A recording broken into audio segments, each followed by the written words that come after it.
Puji Tuhan, Shalom. Hari ini saya ingin membagikan firman Tuhan yang ada di dalam Wahyu 14 ayat yang ke-12. Saya ingin bacakan Wahyu 14 ayat yang ke-12.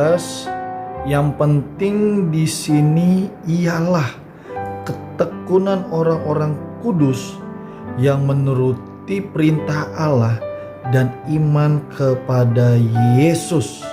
Kita lihat yang penting di sini.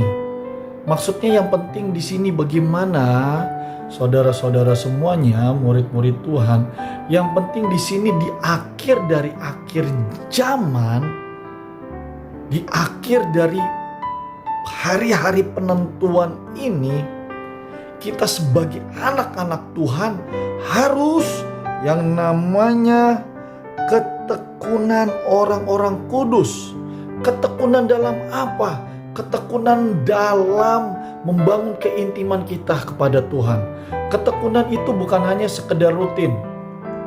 Tidak hanya rutin. Tapi ketekunan itu harus dilakukan secara rutin dengan perjuangan yang luar biasa. Dengan perjuangan yang sungguh-sungguh. Itu baru namanya ketekunan. Karena rutinitas tidak bisa dibilang ketekunan kalau tidak dilakukan dengan sungguh-sungguh. Tapi kalau rutinitas dilakukan dengan sungguh-sungguh, itu baru namanya tekun, ketekunan. Penting di sini umat Tuhan, penting umat Tuhan itu sungguh-sungguh bertekun, sungguh-sungguh melakukan segala sesuatunya. Yang paling sederhana adalah apa? Membangun keintiman dengan rutin, dengan sungguh-sungguh, dengan tekun, supaya iman kita dibangkitkan, supaya kita kuat di dalam melakukan apapun di dalam kondisi dunia ini. Gak gampang khawatir, gak gampang susah, gak gampang stres. Karena firman Tuhan berkata, hanya dekat Allah saja aku tenang. Haleluya, haleluya. Kalau ingin tenang, kita harus dekat dengan Tuhan. Tapi bukan hanya sekedar begini, hari ini dekat, besok enggak. Hari ini dekat, besok enggak. Hari ini dekat, lusa enggak. Enggak. Tapi yang namanya ketekunan terus menerus dilakukan dengan sungguh-sungguh. Itu yang pertama. Dan yang kedua, yang penting di sini adalah yang menuruti perintah Allah. Akibatnya dari orang yang tekun, umat-umat kudus yang tekun, orang-orang kudus yang tekun, dia pasti menuruti firman Tuhan. Sederhana apa itu firman Tuhan? Kasihilah Tuhan Allahmu dengan segenap hatimu, kekuatan akal budimu, perasaan, dan mengasihi sesama. Orang yang mengasihi Tuhan pasti mengasihi sama.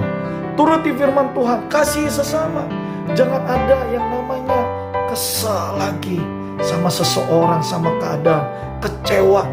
Lepaskan kekecewaan, lepaskan pengampunan. Hari gini masih mau kecewa sama orang. Hari gini masih mau menyimpan dendam akar pahit. Gak ada untungnya Bapak Ibu Saudara semuanya. Ingat, ini sudah akhir dari akhir zaman. Lepaskan pengampunan. Turuti firman Tuhan, perintah Allah. Kasihilah Tuhan dengan segenap hatimu, pikiran, perasaan, kehendak, dengan segenap kekuatan kita. Dan kasihilah sesama kita. Haleluya. Jangan ragu untuk mengasihi orang-orang yang telah menyakiti hati kita, yang menusuk kita dari belakang, yang mengkhianati kita dari belakang, yang selalu menyakiti dengan mulutnya, dengan tingkah lakunya, dengan mungkin medsosnya. Ampuni mereka. Buat apa kita simpan-simpan?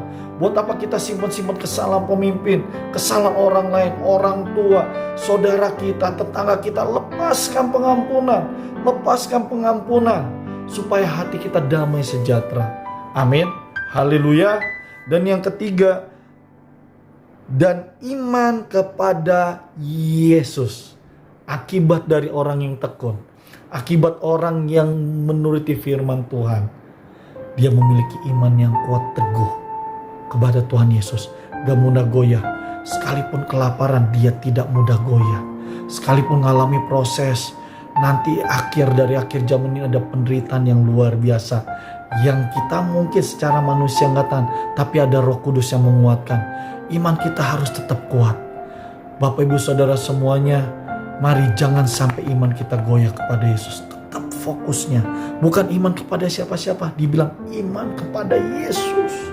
Bukan kepada pendeta, mentor, pastor, pendeta yang terkenal, pastor yang bernubuat, nabi-nabi, rasul. Bukan, iman kepada Yesus. Percayanya kepada Yesus. Bukan manusia, bukan orang suci, bukan siapapun, hanya kepada Yesus. Puji Tuhan, Tuhan Yesus memberkati semuanya. Biar firman ini saya percaya menguatkan, meneguhkan iman kita, dan bahkan menegur hidup kita. Tuhan Yesus memberkati kita semuanya. Shalom.